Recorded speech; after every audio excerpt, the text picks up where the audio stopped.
Hello बच्चों, मैं जयनाथ राही, जीव विज्ञान शिक्षक।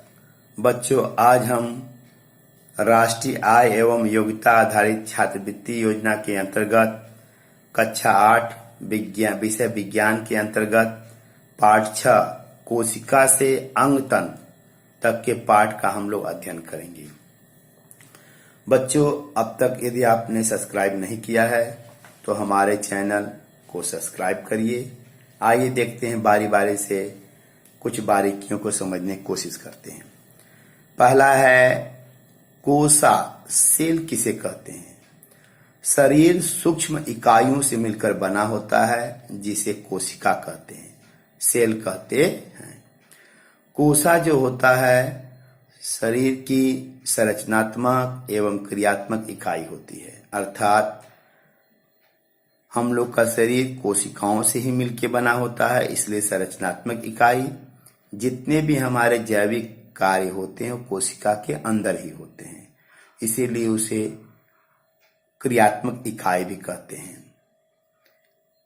कोशिका की खोज रॉबर्ट हुक नामक वैज्ञानिक ने सर्वप्रथम किया था। कोशिकाओं के समूह को ऊतक कहते हैं। कोशिका शरीर की क्या है? रचनात्मक क्रियात्मक इकाई है। कोशिका की खोज रॉबर्ट हुक ने किया था। एक कोश की जीव किसे कहते हैं?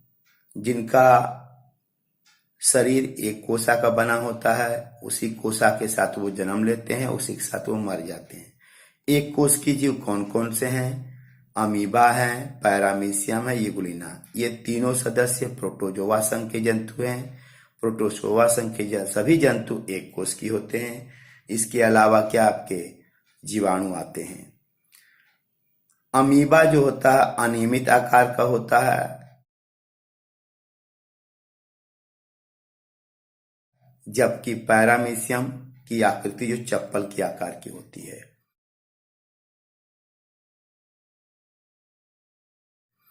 सबसे बड़ी कोशा जो होती है वो क्या कहलाता है? शुतुरमुर्ग का अंडा होता है। सबसे लंबी कोशा तंत्रिका कोशा होता है, जबकि सबसे छोटा कोशा माना जाता है माइकोप्लाज्मा। माइकोप्लाज्मा एक प्रकार का जीवाणु है। इसके अंदर कोशा भित्ति नहीं पाई जाती है। अब देखते हैं कोशिका के अंदर क्या होते हैं। अब देखते हैं कोशा के अंदर कोशिकांग पाए जाते हैं, उनके कार्य देखते हैं। पहला है कोशिका झिल्ली। कोशा के चारों ओर पाए जाने वाली अर्धपारगम झिल्ली है। यह जंतु कोशा की सबसे बाहरी परत होती है, जबकि पादप कोशा की दूसरी सबसे बाहरी परत होती है। कार्य क्या होता है? कोशिका के अंदर बाहर पदार्थों के आदान प्रदान को यह नियंत्रित करती है, क्योंकि यह अर्धपारगम झिल्ली है। अब आता है कोशा भित्ति। कोशा भित्ति केवल पादपों में पाई जाती है। यह कोशिका की रक्षा करती है। अब देखते हैं केंद्रक। केंद्रक को कोशा का दिमाग कहते हैं, माइंड ऑफ सेल। जंतु कोशा में मध्य में यह व्यवस्थित होता है, जबकि पादप कोशा में यह पर्दी किनारे पे व्यवस्थित होता है। देखते हैं कोशिका द्रव्य। कोशिका कला एवं केंद्रक कला के बीच में जीव द्रव्य जो उपस्थित होता है उसी को कोशिका द्रव्य कहते हैं। इसमें ही क्या होते हैं? कोशिकांग आपके पाए जाते हैं। माइटोकॉन्ड्रिया। माइटोकॉन्ड्रिया को कोशा का ऊर्जागृह कहते हैं, क्योंकि इसमें ऊर्जा एटीपी का निर्माण होता है। माइटोकॉन्ड्रिया ही क्या है? कोश की श्वसन का स्थल है। हरित लवक पादप कोशा में यह पाया जाता है और जंतु कोशा में नहीं पाया जाता है। यह प्रकाश संश्लेषण में मदद करता है, अर्थात खाना बनाता है, इसीलिए हरित लवक को कोशा का रसोई घर कहते हैं। पादप कोशा की सबसे बड़ा कोशिकांग कौन है? हरित लवक है। तारक काय, यह केवल जंतु कोशा में पाया जाता है तथा कोशिका विभाजन में मदद करता है। रिक्तिका, पादप में एक बड़ी रिक्तिका पाई जाती है, जबकि जंतु कोशा में छोटी छोटी रिक्तिकाएं पाई जाती हैं। गोल्गी काय। गोल्गी काय का मुख्य कार्य पदार्थों का संश्लेषण करना, भंडारण करना एवं शोषण करना। अपदार्थों को आवागमन में भी क्या करते हैं, भूमिका निभाते हैं, इसीलिए इसको ट्रैफिक पुलिस कहते हैं, कोसा का ट्रैफिक पुलिस। अब आता है लाइसोसोम। लाइसोसोम आत्महत्या की थैली कहलाती है। इसके अंदर जल अपघटनी एंजाइम पाए जाते हैं जो भोजन पचाने में मदद करते हैं। ये आत्महत्या की थैली आता है, suicide bag of cell. Ribosome, ribosome सबसे छोटा कोशिकांग होता है, इसमें प्रोटीन का निर्माण होता है, इसीलिए इसे प्रोटीन फैक्ट्री कहते हैं।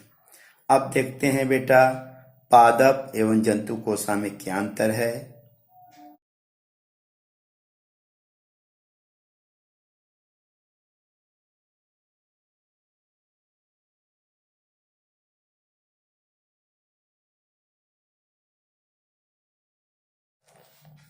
जंतु और पादप कोशिका में अंतर जानने के बाद आज हम देखते हैं आगे ऊतक टिश्यू क्या होते हैं। कोशिकाओं का वह समूह जिनकी रचना एवं उत्पत्ति समान होती है तथा विशिष्ट कार्य संपन्न करते हैं ऊतक कहलाते हैं। बेटा ये सभी जो नोट्स है कक्षा 8 के सरकारी बुक से लिया गया है। अगला है पादप ऊतक, वह ऊतक जो पौधों में पाए जाते हैं। जंतुओं में लंबाई में वृद्धि एक निश्चित आयु तक होती है, जबकि पादप में वृद्धि जीवन पर्यंत होती है।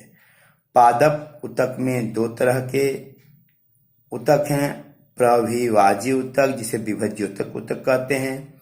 इसमें निरंतर विभाजन होने की क्षमता होती है, अर्थात यह निरंतर विभाजित करती रहती है। स्थायी ऊतक जब विभज्योतक स्थायी ऊतक जब विभज्योतक में विभाजन की क्षमता खो देती है तब वह विशिष्ट कार्य के लिए बन जाते हैं, तब कहलाते हैं स्थायी ऊतक। स्थायी ऊतक के नाम पे एग्जाम्पल है संवहन ऊतक, इसे जटिल ऊतक के नाम से भी जानते हैं। यह पदार्थों का संवहन करता है। एग्जाम्पल के नाम पे जाइलम एवं फ्लोएम। जाइलम जल का संवहन स्थानांतरित करता है, जबकि फ्लोएम ठोस पदार्थों का संवहन करता है। संवहन पोल मुख्यतः जाइलम एवं फ्लोएम के बने होते हैं।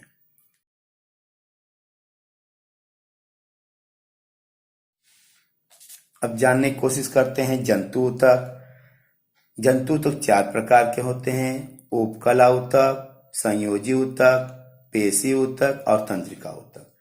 उपकला ऊतक एपिथेलियम ऊतक कहलाती है, इसे आवरण ऊतक भी कहते हैं क्योंकि यह ऊतक पूरे शरीर का बाहरी आवरण बनाता है।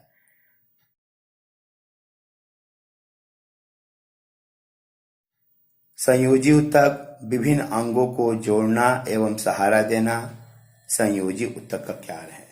शरीर में सबसे अधिक जो भी ऊतक पाया जाता है उसमें संयोजी ऊतक, यह संयोजी ऊतक मानव शरीर में सबसे अधिक पाया जाता है। अब देखते हैं संयोजी ऊतक के उदाहरण। उपास्थि, जैसे हमारा बाह्य कर्ण है, नाक का ऊपरी भाग है, यह सब क्या है, उपास्थि है। यह लचीला संयोजी ऊतक है। अगला है अस्थि, जिसे हम बोन कहते हैं, यह सबसे कठोर ऊतक है। इसमें लवण पाए जाते हैं जिसके अंतर्गत कैल्शियम एवं खनिज पदार्थ पाए जाते हैं, इसीलिए सबसे कठोर ऊतक कहलाता है। रक्त सबसे मुलायम ऊतक मानव शरीर का है, ये लाल रंग का होता है, तरल द्रव के रूप में होता है और संयोजी ऊतक होता है क्योंकि इसके अंतर्गत प्लाज्मा पाया जाता है तरल पदार्थ के रूप में, और कणिकाएं पाए जैसे जिसे आरबीसी बोलते हैं लाल रक्त कणिका, डब्ल्यूबीसी बोलते हैं श्वेत रक्त कणिका, और प्लेटलेट्स होते हैं। ये लाल रंग क्यों होता है, क्योंकि आरबीसी के अंदर हीमोग्लोबिन पाया जाता है। हीमोग्लोबिन के वजह से रक्त क्या होता है, लाल होता है। और रक्त कणिकाओं का निर्माण कहाँ होता है, अस्थि मज्जा में होता है। लंबी लंबी हड्डियों के बीच में क्या होता है, खाली स्थान होता है। देखने की कोशिश करते हैं, जैसे ये आपका हड्डी है, इसके अंदर खाली स्थान होता है। इसी खाली स्थान में पदार्थ भरे होते हैं जिसे बोलते हैं बोन मैरो या अस्थि मज्जा।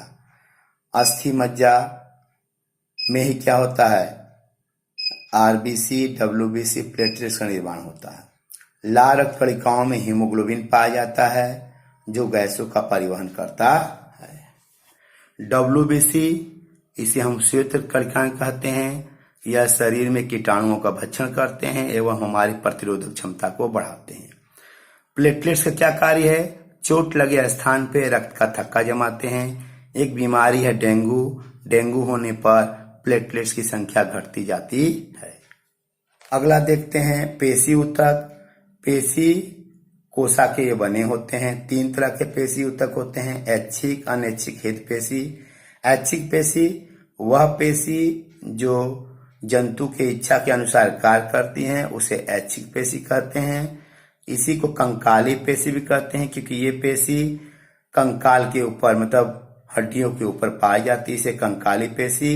इसी को रेखित पेशी कहते हैं, क्योंकि इसके अंदर क्या होता है, हल्का एवं गाढ़ा क्या होता है, बैंड्स पाए जाते हैं, रेखाएं पाई जाती है, इसीलिए रेखित पेशी कहते हैं। लगातार कार्य करने के बाद थक जाती है, इसको आराम की जरूरत पड़ती है। इनकी जो पेशी कोशा होती है वो क्या बेलनाकार होती है। अगला देखते हैं अनैच्छिक पेशी। यह जंतु के इच्छा अनुसार नहीं कार्य करती है। अकंकाली पेशी यह कंकाल के ऊपर नहीं पाई जाती बल्कि आंतरिक अंगों पे पाई जाती है। इसके ऊपर डार्क बैंड, लाइट बैंड नहीं पाया जाता, इसे अरेखित पेशी कहते हैं। यह पेशी तुर्क रूपी होती है, उसके अंदर एक केंद्रक पाया जाता है। ये लगातार कार्य करने के बाद भी थकती नहीं है, इनको आराम की जरूरत नहीं पड़ती है। जबकि यह पेशी बेलनाकार होती है, बहुकेंद्र की होती है। इसका उदाहरण है हाथ पैर की पेशियां, जबकि यह आंतरिक पेशी जिसे अमाशय है, छोटी आंत है, बड़ी आंत है, श्वसन तंत्र की जो पेशियां हैं वो अनैच्छिक पेशियां हैं, जो इच्छा अनुसार कार्य नहीं करती। अगला है हृदय पेशी। हृदय पेशी क्या होता है, कार्डियक मसल मतलब हृदय पेशी की बनी होती है। संरचना के दृष्टिकोण से यह ऐच्छिक पेशी जैसी होती हैं, जबकि कार्य के दृष्टिकोण से ये क्या होती है, अनैच्छिक पेशी जैसी होती है।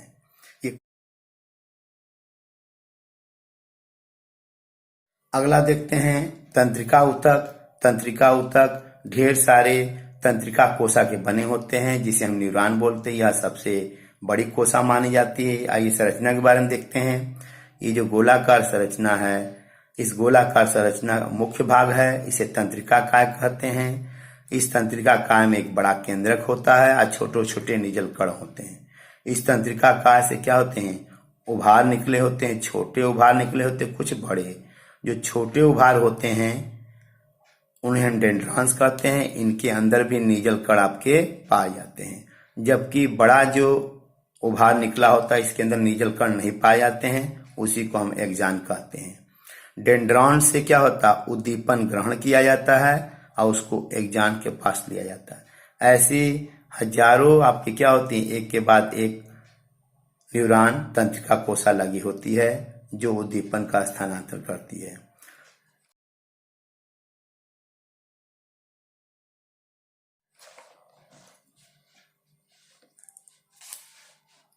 समस्त क्रियाओं का नियमन और नियंत्रण तंत्रिका तंत्र द्वारा होता है। कपाल तंत्रिकाएं मस्तिष्क से निकलती हैं, जो मनुष्य में 12 जोड़ी होती हैं, जबकि रीढ़ तंत्रिकाएं रीढ़ रज्जु से निकलती हैं, 33 जोड़ा होता है। रीढ़ रज्जु मानव में प्रतिवर्ती क्रिया को नियंत्रित करता है।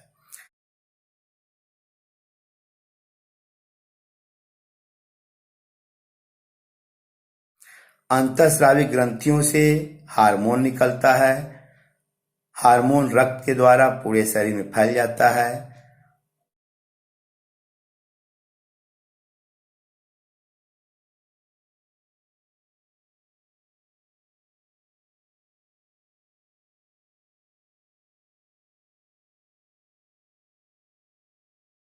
अंतःस्रावी ग्रंथियों से निकलने वाले हार्मोन के बारे में हमने जाना। अब देखते हैं पादप हार्मोन। वह हार्मोन जो पौधों में पाए जाते हैं उन्हें पादप हार्मोन कहते हैं।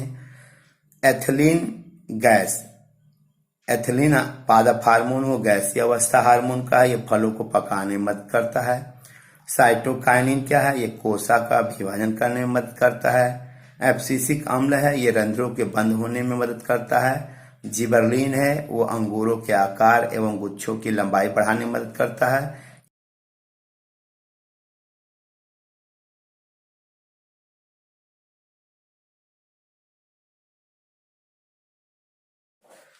बच्चों, इस तरह हमने क्या पढ़ा? पाठ 6 कोशिका से अंगतंत्र कक्षा 8 विज्ञान के तहत। आशा करता हूं कि वीडियो अच्छा लगे तो आगे लाइक एवं सब्सक्राइब करें। नमस्कार, धन्यवाद। आगे के वीडियो में हम लोग नेक्स्ट पार्ट को अध्ययन करेंगे।